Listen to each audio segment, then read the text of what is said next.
how is biodiesel made Yeah. and So what are the uses? bioethanol was a recent phenomenon among masses, Mm. but biodiesel people know for a very long time that it's one of the alternative fuels.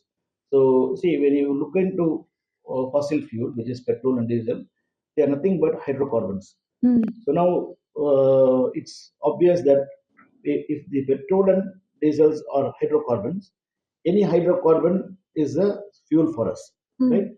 So in by nature, we have found huge deposits of hydrocarbon as oils.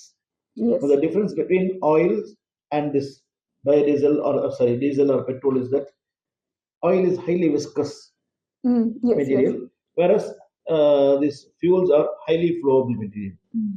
Then chemists found a nice way how to convert this viscous oil into a non-viscous or very low viscous hydrocarbon, Mm. and that's what made them convert oil into something which is less viscous. And it turns out that when this is equivalent in terms of energy content to a diesel, Mm. and it equivalent in terms of its fuel property to a diesels. To tell you the fact, it is even better than diesel Mm-hmm. when you make oil to biodiesel conversion. Okay. Okay, so the conversion process is simple. It gives a byproduct called glycerol in Mm-hmm. addition to making an hydrocarbon, which is a long chain hydrocarbon. So now what I told you is something interesting. Any oil source is a source for your biodiesel, Mm. whether it's groundnut oil, whether coconut oil, or sesame oil. Mm-hmm. But again, coming back to Indian context, we cannot use food grains for Yeah. fuel purpose, Yes. right? So then what should we do? Mm. That means we should think of a non-edible oil sources Mm. for conversion into biodiesel. So then hundreds of sources are there. Then it becomes how much one can grow this Mm. non-edible sources. Jectropha is a well-known, Mm. well-known plant in local language. We say katamanakku.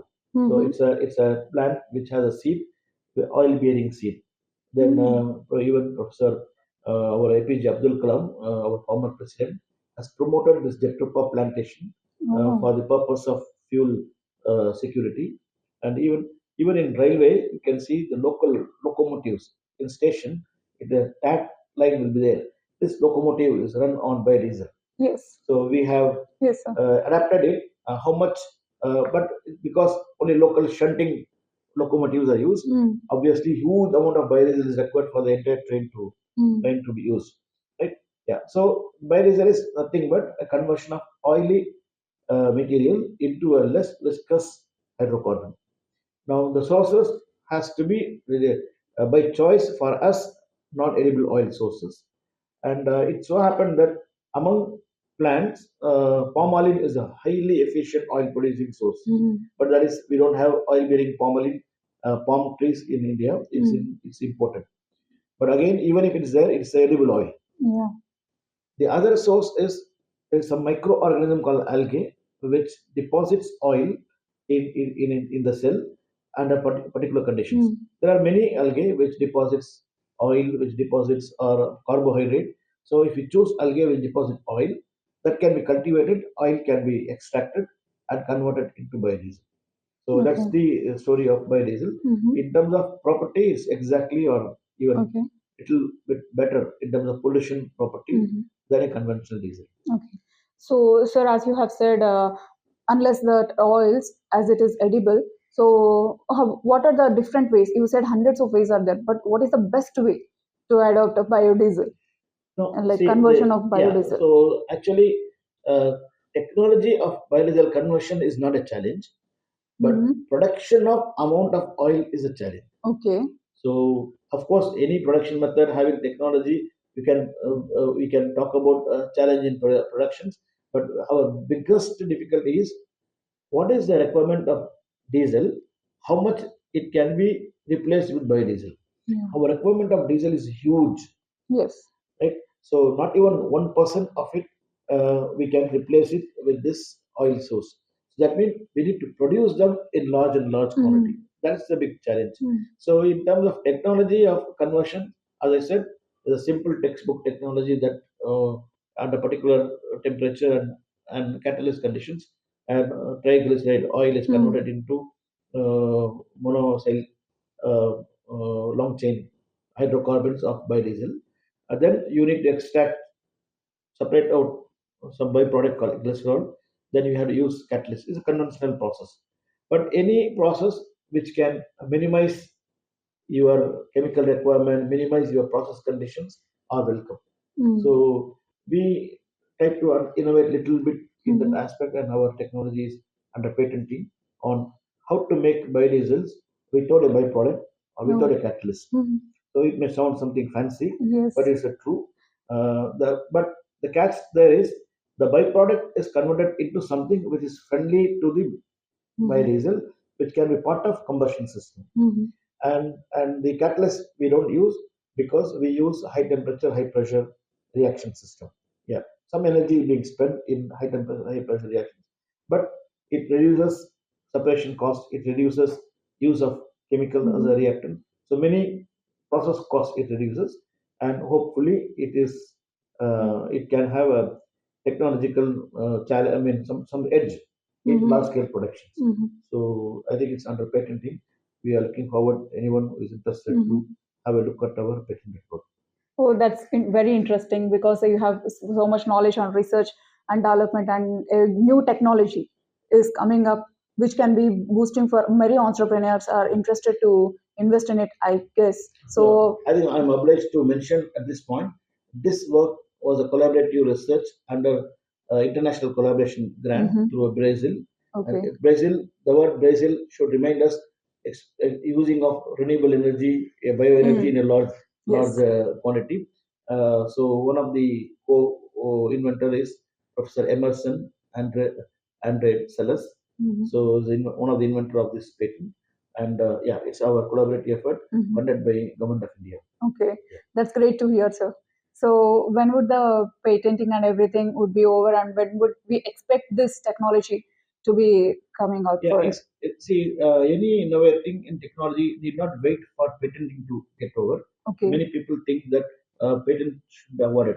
If patent is awarded, it secures your rights. However, it is liable for exploitations. Any interested entrepreneur can come forward to scale up our process and test how good it is on a large scale.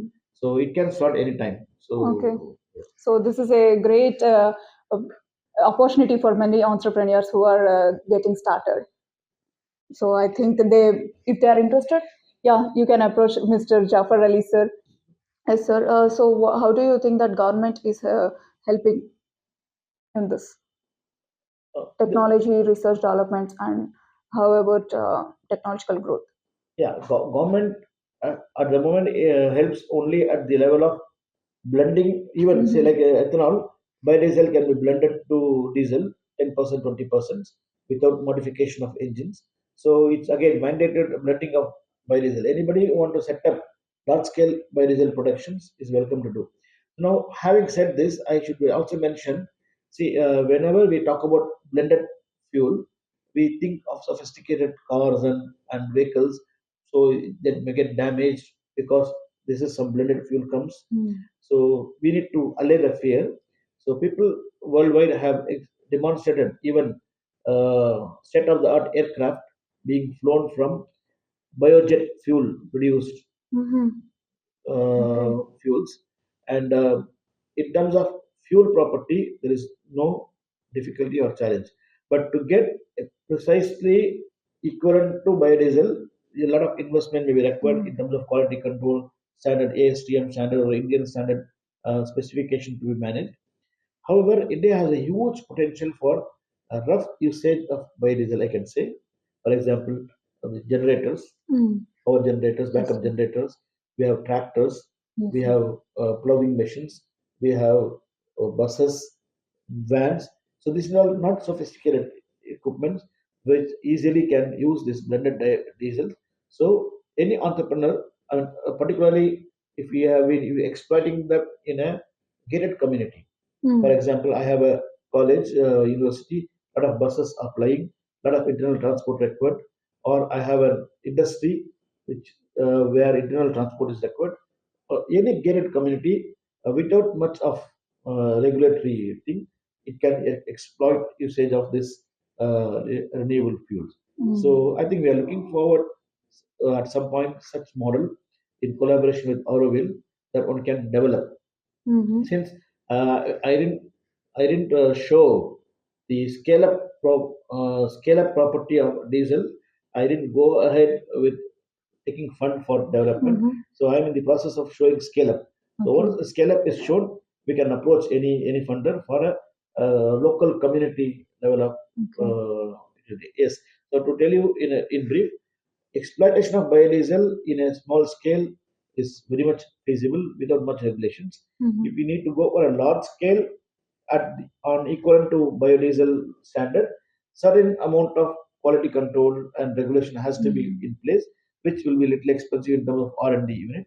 Yeah, so it's various level exploitations for the cost. Okay, to make our audience aware, and I also need to ask this question that what are the policies that government is implementing right now to give hand for the development of R&D or to make our India more sustainable as we are part of sustainable goals? Yeah, so actually, all world nations are governed by this Kyoto Protocol, which we all of us have committed to reduce carbon footprint across globe. You have been hear about this COP27 meetings Yes. starting from Kyoto on the Paris Agreement. But now India is far ahead in Mm. implementation and imbibing the concept of global climate mitigation efforts. Mm. And I think you'll be happy to note that we are fourth largest in terms of total renewable energy capacity generation. Oh. Even then, it is not sufficient.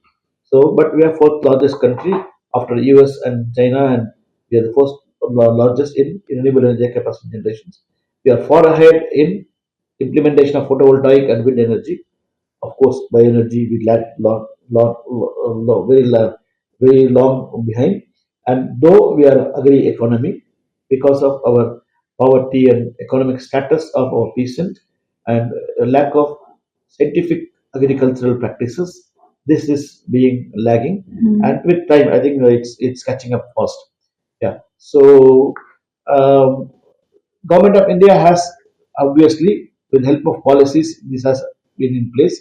So it has huge policy focus on uh, low carbon economy, mostly on photovoltaic has been focusing on.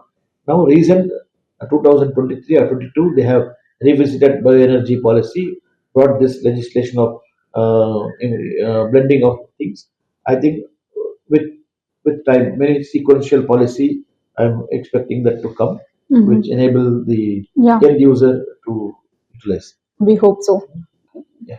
So, in terms of educational institutions or academics, you would have seen almost all IITs started energy Yes. department with the focus on renewable energy. Yeah. So, human resource development has been focused well as one aspect, and a lot of multinational companies are having their in-house R&D here to develop process. I think with time it can come up well. Yes, yes, sir. Sir, now electrical vehicles and everything is booming, and also biodiesel. So, how do you think this competition would go ahead? Yeah. So yes, it's a huge what we call it as a transition to renewable energy. Mm. So see, the biofuel has its own requirement. Fossil fuel cannot be replaced by EV in Mm. all sectors. For example, airplane cannot fly with fossil fuel with EV. Your transliner ships, container ship, transliner ship cannot fly with Yes, yes. electrical thing. It requires tons and tons of liquid uh, petroleum fuel. So, fortunately, biofuel can be an equivalent to fossil fuel, but unfortunately, amount at which you can produce is limited.